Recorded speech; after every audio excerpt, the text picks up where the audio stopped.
graça e que a paz do nosso Senhor Jesus esteja com todos e com todas nessa noite.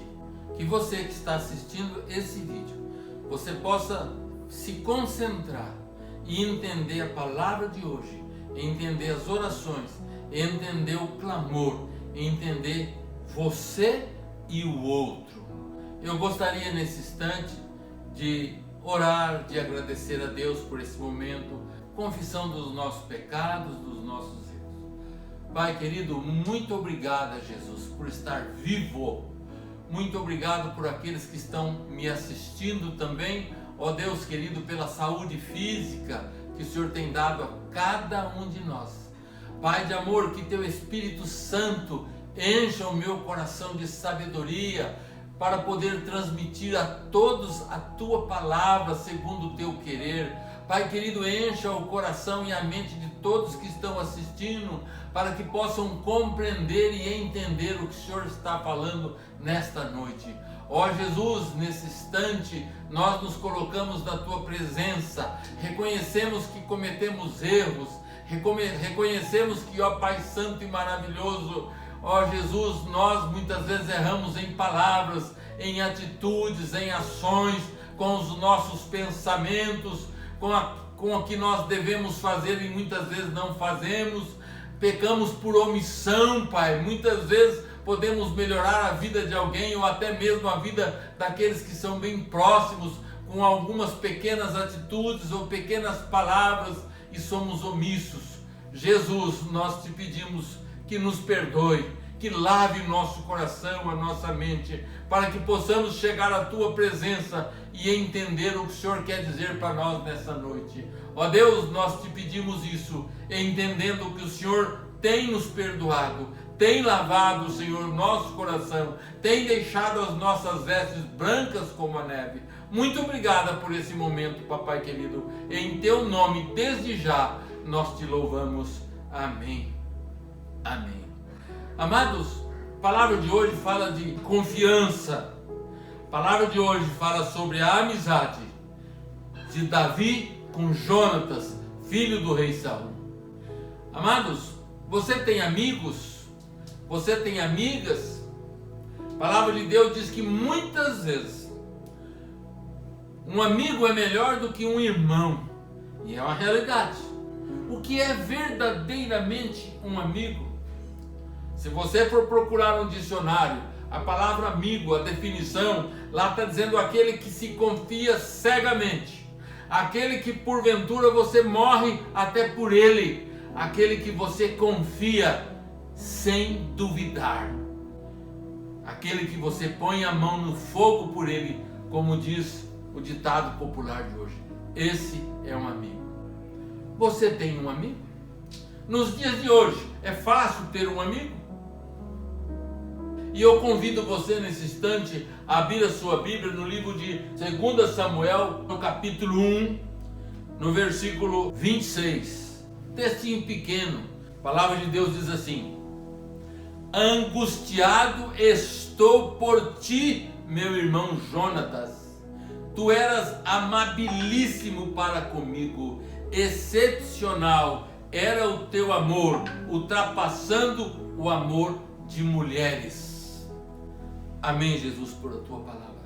Queridos, com a morte de Jonatas, Davi no capítulo 1 encerra o versículo 26 e 27, mas o versículo 26, Davi declara que Jonatas era um irmão muito amado. Quando ele diz amabilíssimos, era uma pessoa que ele queria muito bem, e ele diz: você era muito amabilíssimo, era muito meu amigo, me amava muito.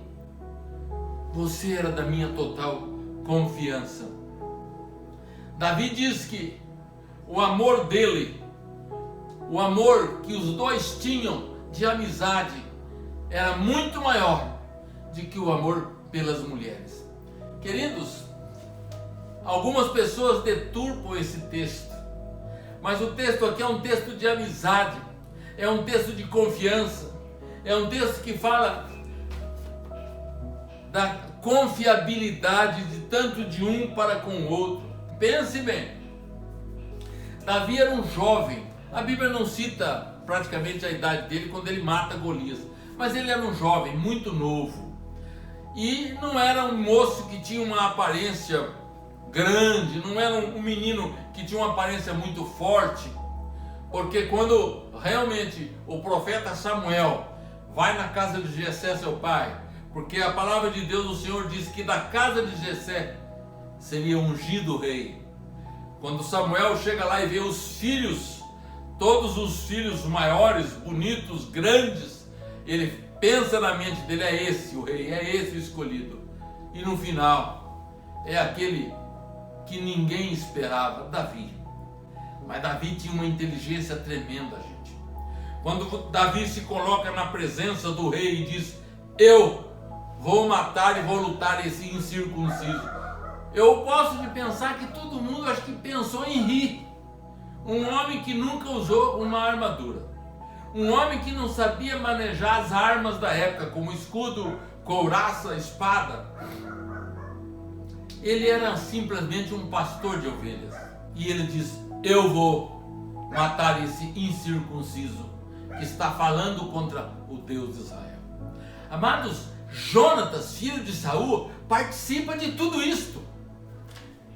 Jonatas vê tudo isso, participa dessas palavras. Pense bem, Davi vai somente com a funda, algumas pedras diante de Golias. E Golias diz, tu pensas que eu sou um cachorro? Amados, todo o exército israelita e os filisteus estavam de olho em Davi, de olho naquela cena. Com Jonatas não era diferente.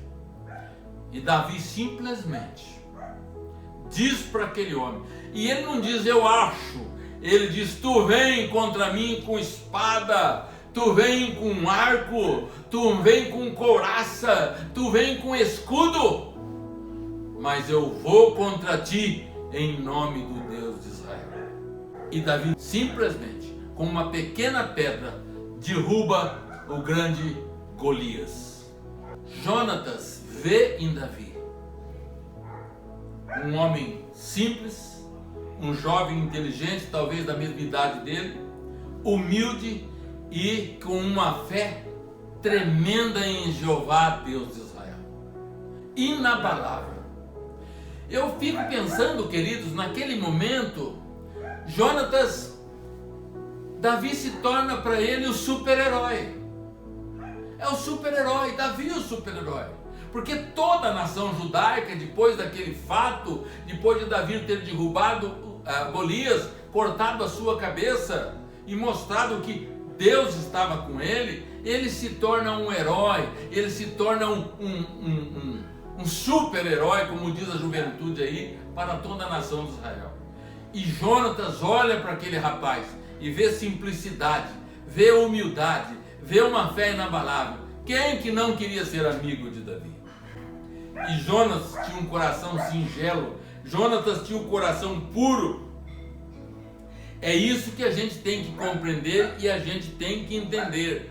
Amados, tudo isso faz com que a amizade daqueles dois jovens seja fortalecida. Mas Davi passa por tudo aquilo. E Davi começa então a enfrentar os inimigos de Israel e se sobressair com os inimigos de Israel. Capítulo 18, versículo 7, a palavra de Deus diz que as mulheres cantavam e se alegravam, cantavam alternadamente e diziam, Saul feriu seus milhares, porém Davi seus 10 milhares.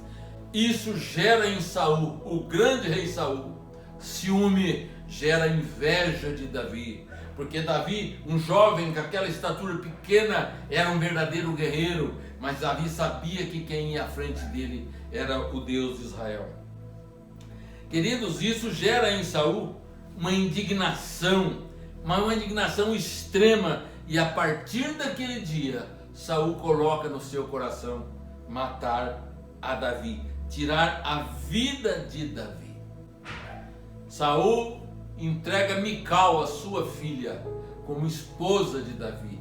Mas lá na frente ele a toma. E Jonatas faz um pacto de amizade com Davi tão forte. Por isso, querido, você que me ouve nesta noite, tenha cuidado com o voto que você faz. Tenha cuidado com o pacto que você faz. Tenha cuidado com promessas que você faz. É melhor você não fazer como diz Provérbios 6. Mas, se fizer, cumpra. Cumpra. Como Jonatas e Davi cumpriram uma promessa de fidelidade e de amizade de um para com o outro. Eu pergunto para você, você que muitas vezes não tem entendimento e conhecimento, quantos votos e quantas promessas você já fez? Em menos de 24 horas você já quebrou. Quantas vezes você prometeu algo a alguém e se esqueceu das promessas? Mesmo que aquele que esqueceu das promessas que você fez, esqueça dela, o Deus que está no céu não esquece. Tenha cuidado com aquilo que você abre a boca e com poucas palavras você diz. Tenha cuidado, porque não é assim que no mundo espiritual acontece. Davi se torna genro do grande rei Saul, mas Saul persegue a Davi a ponto de querer destruir e tirar a sua vida. E por que ele não consegue fazer isso? Por causa da amizade com Jonatas. Jonatas tira o Davi de todas as armadilhas e de todos os laços que Saul monta para tirar a sua vida. E Saul já não escondia o desejo de tirar a vida de Davi, porque no capítulo 19, no versículo 1, ele diz isso com todas as letras. E Jonatas faz saber a Davi a intenção do seu pai. 19, de 2 a 7, Jonas intercede junto do seu pai para que proteja Davi. Jonatas, nesse texto, gente, ele tenta conversar com Saul e fala: pai, por que o senhor vai fazer isso? Davi é teu genro, Davi é meu amigo, é esposo de sua filha Mical, para de pensar nisso. Saul promete, faz um voto de que nunca tiraria a vida de Davi. Mas nós sabemos que ele não cumpre este voto. Saul perdeu a espiritualidade, perdeu a fé no Deus de Israel. E Saul perdeu de estar na presença de Deus e de ser um rei maior do que ele foi. Saul perdeu. Por quê? Saul deixou a inveja dominar o seu coração. Eu quero que você esteja sempre ciente disso.